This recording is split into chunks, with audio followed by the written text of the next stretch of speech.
Welcome student, स्वागत है आप सबों का इस यूट्यूब चैनल जूनियर गाइड में। आज हम लोग इस वीडियो में क्लास 10th का सोशल साइंस का मॉडल पेपर सॉल्व करेंगे, जो कि सेट 2 है ये। ठीक है, तो सबसे पहले मैं बता दूं, सामाजिक विज्ञान का सॉल्व कर रहे हैं, उसमें से कुछ निर्देश दिया रहता है, यानी कि निर्देश जो है आप मॉडल पेपर डाउनलोड करके वहाँ से पढ़ सकते हैं। जिसमें इतिहास जो रहता है वो आपका कितना 23 नंबर, भूगोल 23 नंबर, नागरिक शास्त्र 22 और अर्थशास्त्र 22। ठीक है, तो हम लोग इस वीडियो में केवल इतिहास का पोर्शन को पढ़ेंगे। ठीक है, यानी कि केवल इतिहास को देखेंगे, यानी कि 23 नंबर कैसे आप एग्ज़ाम में ला सकते हैं उसके बारे में चर्चा करेंगे। तो बिना टाइम गवाए आगे बढ़ते हैं। उससे पहले कुछ यहाँ पे दिया हुआ है, जिस अनुसार से क्वेश्चन रहता है उस प्रकार से आपको बनाना है। जैसे यहाँ पे आप निर्देशांक देख सकते हैं, यानी कि 2 अंक वाला जितना भी प्रश्न रहे उसको 40 शब्दों में आपको देना है उत्तर, और 4 अंक वाला जो भी प्रश्न रहे उसे आपको 150 शब्दों में देना है उत्तर, और 5 अंकों वाला शब्द को कितना 200 या 250 शब्द में देना है। तो उसी अनुसार हम इसमें पूरा जो है इतिहास का सॉल्यूशन देखेंगे। ठीक है, तो चलिए आइए देखते हैं इसका पहला प्रश्न क्या है। ठीक है, इतिहास का चलिए देखिए क्या कहता है कि यंग इटली सोसाइटी की स्थापना किसने की थी। ठीक है, यंग इटली सोसाइटी की स्थापना किसने की थी, तो इसका जो आपका आंसर हो जाएगा वो किसने किया था, मैजिन। देखिए, विस्मार्क नहीं, कैवूर नहीं, ये भी नहीं था, कौन था वो ये था। ठीक है, मैजिन। उसके बाद अगला प्रश्न कहता है कि रॉयल एक्ट कब पारित हुआ। तो रॉयल एक्ट जो हुआ था वो कब पारित हुआ था, जाके आपका 1919 में पारित हुआ था। ठीक है, तो ये आप लगाना है।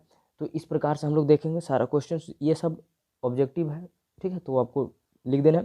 देखिए, औद्योगिक क्रांति सर्वप्रथम कहाँ प्रारंभ हुई, तो औद्योगिक क्रांति जो सर्वप्रथम प्रारंभ हुआ था वो कहाँ पे, इंग्लैंड में। ठीक है, इस प्रकार से आपको वहाँ पे टिक करना है।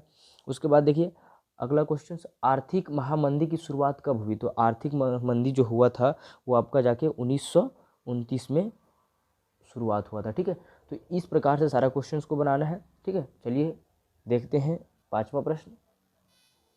तो ये रहा पांचवा प्रश्न, महात्मा गांधी कितने सदस्यों के साथ दांडी यात्रा प्रारंभ की। महात्मा गांधी जो थे दांडी यात्रा पे निकले थे, वो कितने सदस्य के साथ निकले थे, यानी कि वो आपका हो जाएगा जाके कितना 78 सदस्य के साथ वो दांडी यात्रा पे निकले थे। ठीक है, उसके बाद है फिर देखिए छठा क्वेश्चन, इटली का एकीकरण कब हुआ था। इटली का एकीकरण कब हुआ था, तो इटली का एकीकरण हुआ था 1871 ईस्वी को। ठीक है, यह हो जाएगा। उसके बाद आपका है फिल इन द ब्लैंक्स। देखिए यहाँ पे लिखा हुआ है कोष्टकों में से सही उत्तर को चुनकर रिक्त स्थान को भरिए, यानी कि यहाँ पे 2 क्वेश्चन दिया है आपका, दोनों में यहाँ पे दे दिया है ऑप्शन। ठीक है, उसमें भी चुनना है।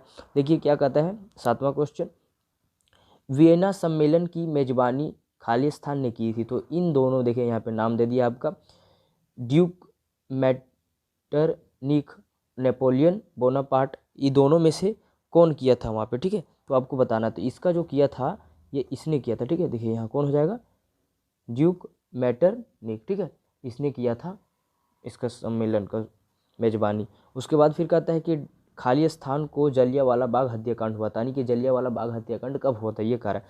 तो आपको बहुत अच्छे तरीके से पढ़े हैं आप लोग इतिहास में। ठीक है, जानकारी होना चाहिए कि जलियांवाला बाग जो है कब हुआ था, 13 अप्रैल 1919 को। ठीक है, ये हो गया। उसके बाद यहाँ से अब आपका आता है कि किस प्रकार से क्वेश्चंस को लिखें। इतना तो आप टिक लगा के कर लिए। ठीक है, फिर इन द ब्लैंक्स कर लिए। उसके बाद अब आता है क्वेश्चंस आपका। ठीक है, देखिए क्वेश्चन नंबर 9 क्या कहता है, इस आपको 40 शब्द में देना है। रक्त और लौह की नीति से आप क्या समझते हैं। ठीक है, तो इसको कैसे लिखेंगे, हम इसका सॉल्यूशन करके रखेंगे कॉपी में, आपको हम दिखाते हैं। तो चलिए यहाँ देख सकते हैं आप, रक्त और लौह की नीति से आप क्या समझते हैं। तो देखिए पढ़ते हैं हम, आपको अच्छे तरीके से समझ में आएगा। रक्त और लौह सन 1862 में जर्मन नेता बिस्मार्क द्वारा दिए गए एक भाषण का शीर्षक था। ठीक है, यानी कि क्या था कि जो बिस्मार्क था, जर्मन का एक नेता जो 1862 में वहाँ पे भाषण दे रहा था, उस भाषण का जो मेन पॉइंट था, हेडिंग, वो यही था। ठीक है, रक्त और लौह। ठीक है, जो कुछ समय बाद यह नारा बन गया, और कुछ समय के बाद ये क्या हुआ, नारा बन गया वहाँ का। ठीक है, उसके बाद जर्मन में इसका सही मायने ब्लूट उंट आइजन है था। ठीक है, इसका मतलब जो हम लोग यहाँ कह रहे हैं रक्त और लौह, इसको जर्मन में वहाँ क्या बोला जाता था, ब्लूट उंट आइजन। ठीक है, तो जिसका अंग्रेजी में मतलब क्या होता है, blood and iron, blood and iron, English में ब्लड एंड आयरन, खून और रक्त और लोह, ठीक है। तो इसी का मतलब ये होता है। तो उम्मीद है आपको ये समझ में आया हो, ठीक है। अगर समझ में आ रहा है तो अगर वीडियो अच्छी लग रही है तो आप वीडियो के नीचे लाल बटन दिया होगा, आप उसे दबा के इस चैनल को सब्सक्राइब कर दें अगर चैनल पे नए हैं तो, ठीक है। तो चलिए आइए हम लोग देखते हैं हम 10वां प्रश्न। तो देखिए क्वेश्चन नंबर 10 क्या कह रहा है कि बहिष्कार आंदोलन का क्या अर्थ था, बहिष्कार आंदोलन का क्या अर्थ था, ठीक है। इतिहास में आपको पढ़ना है, तो चलिए देखते हैं इसका भी आंसर। तो देखिए बहिष्कार आंदोलन का क्या अर्थ था, हम क्वेश्चन भी लिख रखे हैं, इसका आंसर देखिए। बहिष्कार का अर्थ विदेशी वस्तुओं का बहिष्कार किया जाए तथा उनके स्थान पर अपने देश की वस्तुओं का प्रयोग किया जाए। बहिष्कार का मतलब यानी कि जो दूसरा देश का जो है वस्तु, ठीक है, सामान, उसको हटा देना और अपने उसके स्थान पे अपने देश का बना हुआ कोई सामान को यूज करना, ठीक है, उसी को कहते हैं बहिष्कार आंदोलन, ठीक है, यानी कि स्वदेशी अपनाना, ठीक है। तो ये था। चलिए आइए देखते हैं अब अगला प्रश्न, क्वेश्चन नंबर 11। तो 10 हो गया, अब 11 देखते हैं। देखिए ये देखिए आपका लघु उत्तरीय प्रश्न है, यानी कि 4 अंक का है, यानी कि 150 शब्द में आपको उत्तर देना है, तो ये बड़ा होगा थोड़ा आंसर, ठीक है। तो देखिए कैसे होगा, देखिए राष्ट्रवादी संघर्षों में महिलाओं की भूमिका पर टिप्पणी लिखिए, ये लिखना है। राष्ट्रवादी संघर्ष में महिला का क्या भूमिका था उस पर आपको वर्णन करना है, और दिया हुआ, यानी कि आप ये या ये दोनों में से कोई एक एग्जाम में लिखना है आप लोग को, ठीक है। तो हम आंसर आप लोग को दोनों बताएंगे, आप लोग को जो अच्छा लगे वो वहाँ पे आपको तैयारी करके जाना है। आगे फिर क्या कहता है, ब्रिटेन की महिला कामगारों ने स्पिनिंग जेनी मशीन पर हमला किए, व्याख्या करें, ठीक है। क्यों उस पर हमला कर दिए थे इसके बारे में भी व्याख्या करना है। तो चलिए आइए हम लोग इसका दोनों का उत्तर देखते हैं। यह है क्वेश्चन नंबर 11। देखिए इसका आंसर राष्ट्रवादी संघर्षों में महिलाओं की भूमिका पर टिप्पणी पहला दे रहे हैं, उसके बाद और करके देंगे। देखिए राष्ट्रवादी आंसर हो जाएगा, राष्ट्रवादी संघर्ष में सारे संसार में महिलाओं ने बहुत महत्वपूर्ण भूमिका अदा की, ठीक है। राष्ट्रवाद संघर्ष में महिलाओं ने अदा की थी, ठीक है। राष्ट्रवादी संघर्षों में महिलाओं में ने बढ़ चढ़कर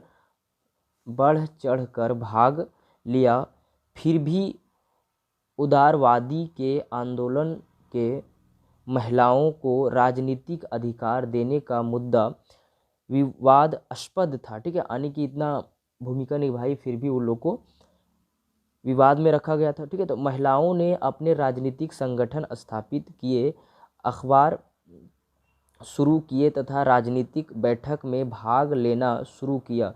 परिणाम यह हुआ ही महिला अधिकारों के प्रति उत्तरदायियों तथा शासकों के विचारों में परिवर्तन हुआ तथा महिलाओं के सामाजिक, आर्थिक तथा राजनीतिक नेता का मार्ग प्रशस्त हुआ, ठीक है। तो ये इतना आप उसमें लिख दीजिएगा कि महिला का जो संघर्ष था उसमें क्या था योगदान, वो आप यहाँ पे बता सकते हैं। और फिर आता है आपका और वाला क्वेश्चन, ठीक है।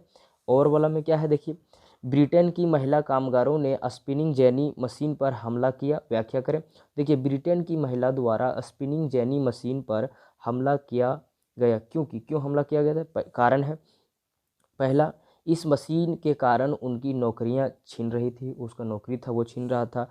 इस मशीन के कारण शारीरिक काम की मांग निरंतर कम होती जा रही थी, इस मशीन के कारण उन लोग का जो शारीरिक मांग था उसका काम निरंतर कम घटते जा रहा था।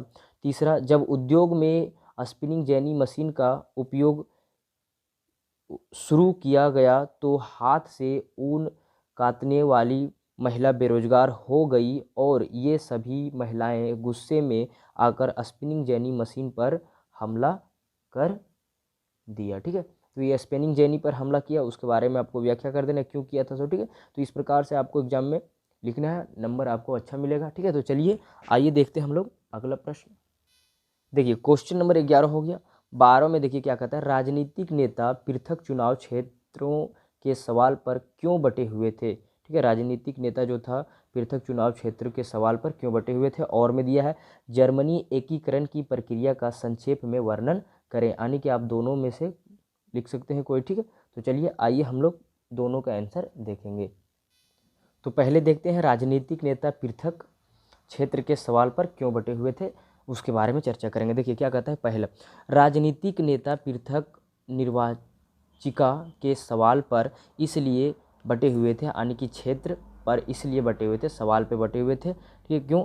क्योंकि पहला, राजनीतिक नेता भारत समाज में विभिन्न वर्गों समुदायों का प्रतिनिधित्व करते थे। राजनीतिक नेता भारत का समाज जो था उसमें अलग अलग समुदाय में प्रतिनिधित्व करता था। दूसरा, डॉक्टर भीमराव अंबेडकर दलित वर्गों या दलितों का नेतृत्व करते थे, जबकि मोहम्मद अली जिन्ना भारत के मुस्लिम समुदाय का प्रतिनिधित्व करते थे, इसलिए बटा हुआ था। कारण दूसरा हो गया। तीसरा कारण क्या है कि ये नेता गण विशेष राजनीतिक अधिकारों और प्रथम निर्वाचन क्षेत्र मांगकर अनुयायियों का जीवन स्तर ऊंचा उठाना चाहते थे। गांधी जी का मानना था कि पृथक निर्वाचन क्षेत्र भारत की एकता पर प्रतिकूल प्रभाव डालेगा। ठीक है, यही कारण था जिसकी वजह से वो लोग विभिन्न क्षेत्रों में बटे हुए थे। इसका और वाला प्रश्न भी देख लेते हैं हम लोग। तो देखिए 12 का और वाला, जर्मनी एकीकरण की प्रक्रिया का संक्षेप में वर्णन करना है। देखिए क्या है कि 12वीं शताब्दी में जर्मनी पार्सिया, बवेरिया तथा सैक्सोनी विभिन्न राज्यों में विभाजित था। 18वीं शताब्दी में जर्मनी था अलग अलग राज्यों में विभाजित था। चूँकि जर्मनी के आर्थिक विकास की गति अत्यंत धीमी थी, अतः लोगों में असंतोष पनपने लगा तथा जर्मन लोगों में राष्ट्रवादी भावना पैदा होने लगी और जर्मन संघ के उदारवादी मध्य वर्ग 1848 में फ्रैंकफर्ट संसद में मिले, जिनका उद्देश्य था जर्मन को एक राष्ट्र बनाना। ठीक है, लेकिन इनकी यह योजना असफल हो गई। इस योजना को राजशाही और फौज की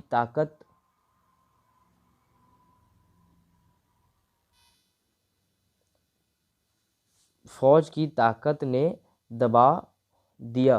प्रशा के प्रमुख मंत्री ऑटो ऑन बिस्मार्क ने जर्मन संघ के एकीकरण के लिए आंदोलन का नेतृत्व किया।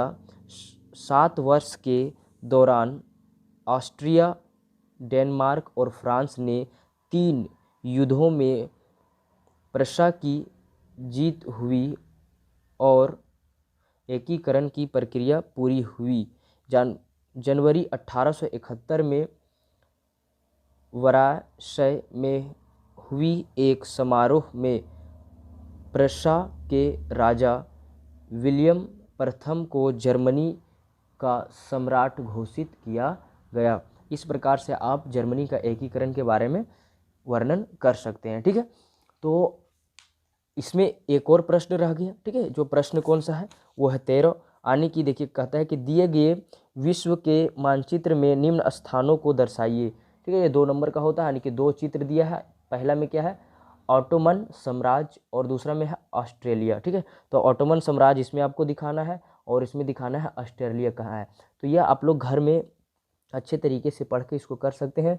अगर यदि आप नहीं कर पाते हैं तो इसको हम अगले वीडियो में, यानी कि भूगोल का जिसमें मानचित्र वाला पोर्शन देखेंगे उस समय उसमें भी हम लोग इसको चर्चा कर लेंगे। ठीक है, तो मुझे उम्मीद है कि अगर यदि वीडियो आप लोग को अच्छी लगी हो तो लाइक करें और अगर चैनल पे आप नए आए हैं तो इस चैनल के लाल बटन को दबा के चैनल को सब्सक्राइब करें। फिर हम लोग मिलते हैं अगले वीडियो में, तब तक के लिए अलविदा।